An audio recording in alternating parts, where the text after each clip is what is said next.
Dunecare program is about working with communities, traditional owners, bringing all of these stakeholders together to help protect the dune systems from coastal erosion, informal access and protecting the biodiversity within those ecosystems. The dune systems along the coast are kind of the last frontier before you get to the ocean, and they connect all of that habitat. It's really important for small mammals and native wildlife. One of our biggest threats at the moment is coastal erosion. We're seeing our dunes deteriorate. What we're doing is reintroducing species like your hairy spinifex, your pig-facey Capibrotus, as well as knobby clubrush. And what those species do is they recreate incipient dune zones on like a 45-degree angle. So what that does is as the energy comes in with the ocean, it's dissipated up that slope. Whereas what we've found is with years of planting of tea tree and marram grass on our dune systems, we get what we call cliffing.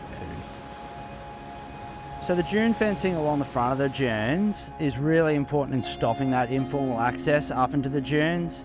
It also leads to a conversation. People ask, why are the fences there? And through that, we can then lead into the conversation around why we are protecting these dune systems. And again, there is a great deal of biodiversity on the front of our dunes, but it is a stronghold of cultural heritage as well. So the fences really stop the public informally accessing the dunes. My part of the project has been the access points, and just seeing that not only has the community kind of accepted that and been positive, also just seeing that the vegetation behind the fences is coming back and stabilising the dunes. Our pest animals that we have in the coastal dune system is the red fox, the European rabbit and the domestic house cat.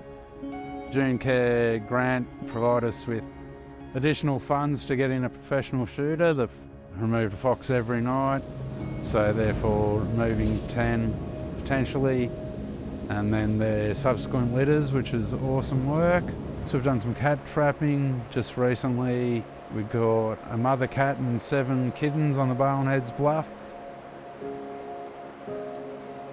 Well, the beauty of the Dunecare one is it's illustrated exactly that everyone's working towards a common goal, and the same issues are dealt with in this harsh part of the ecosystem on this interface between the ocean as what it is down at Ocean Grove, as what it is further down the surf coast, further down along the Great Ocean Road. So it's just heartening to know that everyone's sort of putting their concerted efforts towards the same thing, with the idea of conserving a very unique ecosystem all the way down the coastline.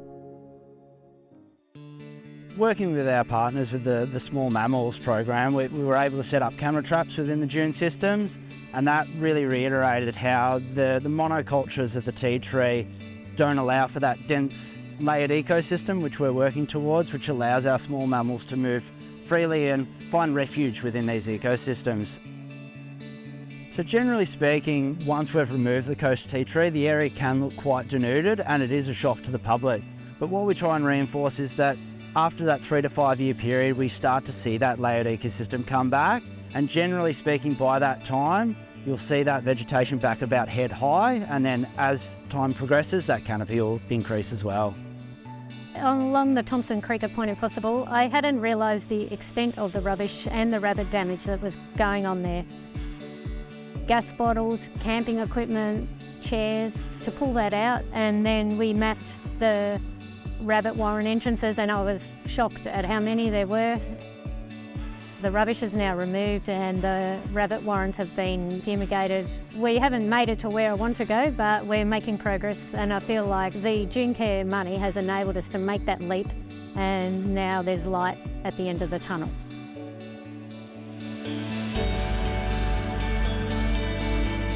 There's probably a number of issues you try to get across to the general public, and if they've got a dog or how they manage their dog, do they let it run off the lead, do they know that very endangered species use this ecosystem at certain periods of the year. The area is very precious and we need to look after as best as we can.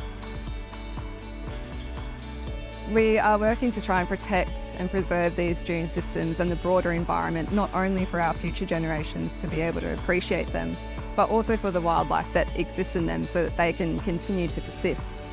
And we are faced with a really complex problem here on the dunes. The sea level rising, coastal erosion, urban pressures, building roads next to dunes, and people accessing the dunes are all really hard things to fight against, and we have got a battle ahead of us.